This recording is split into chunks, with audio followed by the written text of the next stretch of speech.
René Guénon, L'ésotérisme de Dante. Chapitre 5. Voyages extraterrestres dans différentes traditions. Une question qui semble avoir fortement préoccupé la plupart des commentateurs de Dante est celle des sources auxquelles il convient de rattacher sa conception de la descente aux enfers. Et c'est aussi un des points sur lesquels apparaît le plus nettement l'incompétence de ceux qui n'ont étudié ces questions que d'une façon toute profane.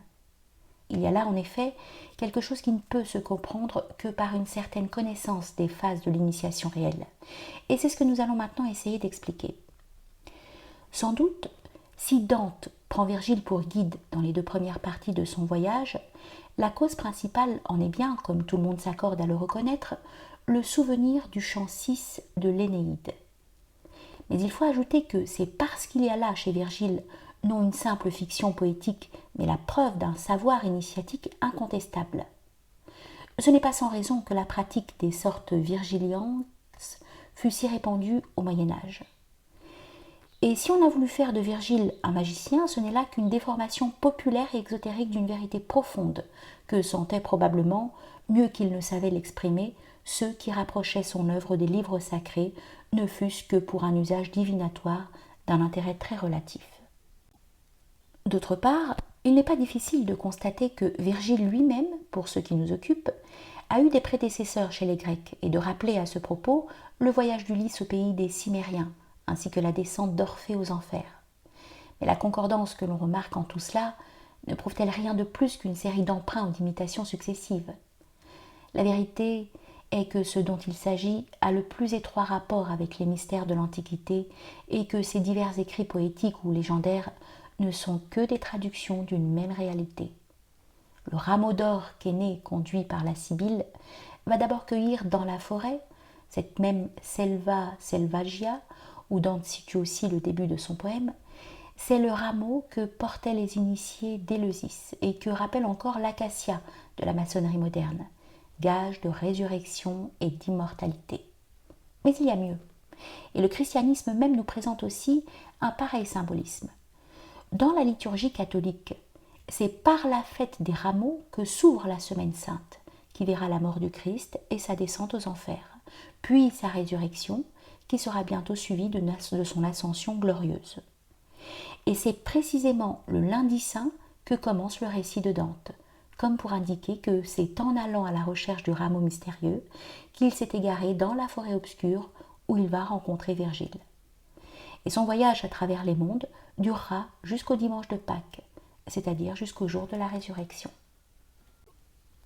Mort et descente aux enfers d'un côté, résurrection et ascension aux cieux de l'autre, ce sont comme deux phases inverses et complémentaires dont la première est la préparation nécessaire de la seconde, et que l'on retrouverait également sans peine dans la description du grand œuvre hermétique.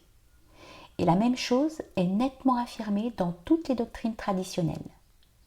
C'est ainsi que, dans l'islam, nous rencontrons l'épisode du voyage nocturne de Mohammed, comprenant pareillement la descente aux régions infernales, Isra, puis l'ascension dans les divers paradis ou sphères célestes, Miraj.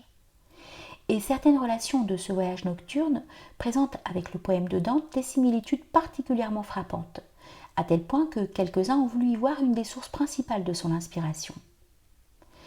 Don Miguel Azin Palacios a montré les multiples rapports qui existent, pour le fond et même pour la forme, entre la Divine Comédie, sans parler de certains passages de la Vita Nuova et du Convito, d'une part, et d'autre part le Kitab el-Isra, livre du voyage nocturne, et les Futuhat el-Mekkiya, révélation de la Mecque de Muhyiddin ibn Arabi, ouvrage antérieur de 80 ans environ.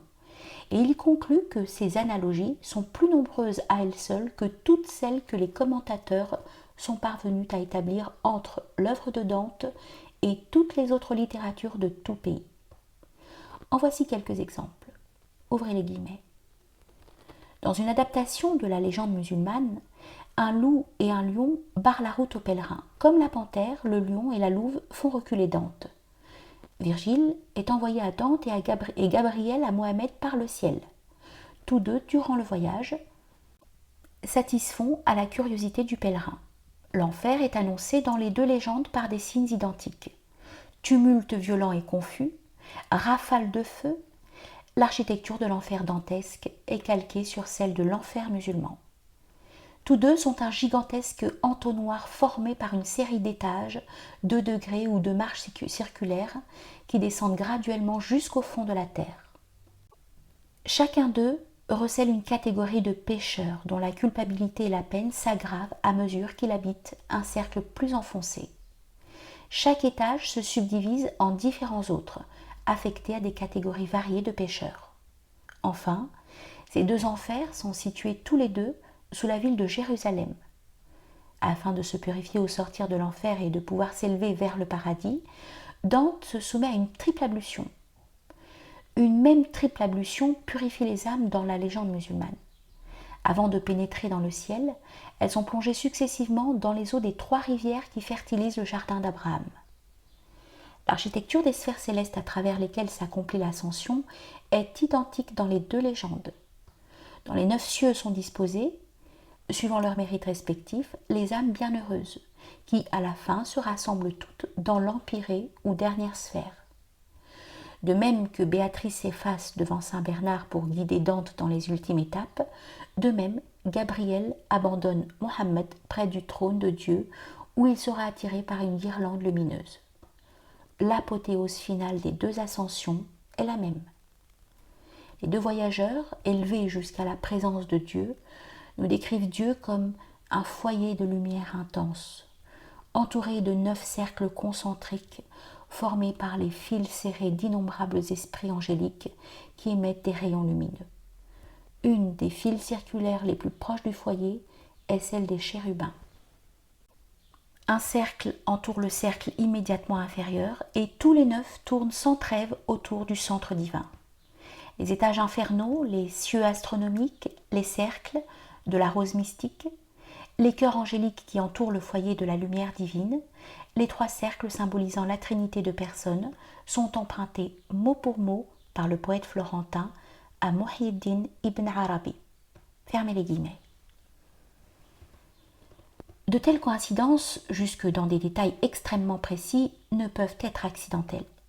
Et nous avons bien des raisons d'admettre que Dante s'est effectivement inspiré pour une part assez importante des écrits de Muhyiddin. Mais comment les a-t-il connus ? On envisage comme intermédiaire possible Brunetto Latini, qui avait séjourné en Espagne. Mais cette hypothèse nous paraît peu satisfaisante. Muhyiddin était né à Murcie, d'où son surnom d'El-Andalousie, mais il ne passa pas toute sa vie en Espagne et il mourut à Damas. D'un autre côté, ses disciples étaient répandus dans tout le monde islamique, mais surtout en Syrie et en Égypte. Et enfin, il est peu probable que ses œuvres aient été dès lors dans le domaine public, ou même certaines d'entre elles n'ont jamais été. En effet, Muhyiddin fut tout autre chose que le poète mystique qu'imagine M. Hassin Palacios.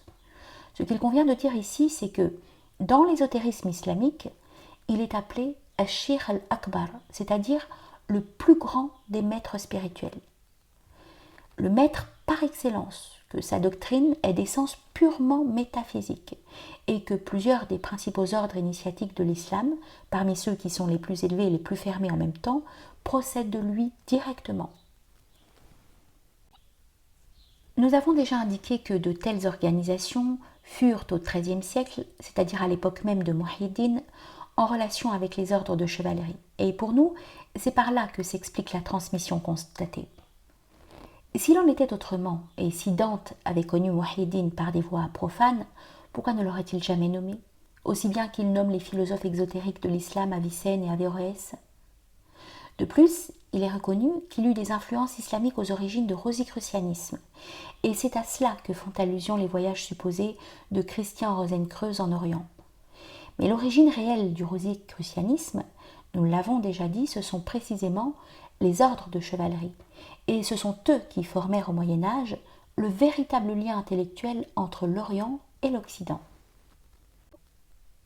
Les critiques occidentaux modernes, qui ne regardent le voyage nocturne de Mohammed que comme une légende plus ou moins poétique, prétendent que cette légende n'est pas spécifiquement islamique et arabe, mais qu'elle serait originaire de la Perse, parce que le récit d'un voyage similaire se trouve dans un livre mazdéen, l'Arda Viraf Nameh. Certains pensent qu'il faut remonter encore plus loin, jusqu'à l'Inde, où l'on rencontre en effet, tant dans le brahmanisme que dans le bouddhisme, une multitude de descriptions symboliques des divers états d'existence sous la forme d'un ensemble hiérarchiquement organisé de cieux et d'enfer. Et quelques-uns vont même jusqu'à supposer que Dante a pu subir directement l'influence indienne. Chez ceux qui ne voient en tout cela que de la littérature, cette façon d'envisager les choses se comprend, quoiqu'il soit assez difficile, même du simple point de vue historique, d'admettre que Dante ait pu connaître quelque chose de l'Inde autrement que par l'intermédiaire des Arabes. Mais pour nous, ces similitudes ne montrent pas autre chose que l'unité de la doctrine qui est contenue dans toutes les traditions. Il n'y a rien d'étonnant à ce que nous trouvions partout l'expression des mêmes vérités. Mais précisément, pour ne pas s'en étonner, il faut d'abord savoir que ce sont des vérités et non pas des fictions plus ou moins arbitraires. Là où il n'y a que des ressemblances d'ordre général, il n'y a pas lieu de conclure à une communication directe. Cette conclusion n'est justifiée que si les mêmes idées sont exprimées sous une forme identique, ce qui est le cas pour Muhyiddin et Dante. Il est certain que ce que nous trouvons chez Dante est en parfait accord avec les théories hindoues des mondes et des cycles cosmiques, mais sans pourtant être revêtu de la forme qui seule est proprement hindoue. Et cet accord existe nécessairement chez tous ceux qui ont conscience des mêmes vérités, quelle que soit la façon dont ils ont acquis la connaissance.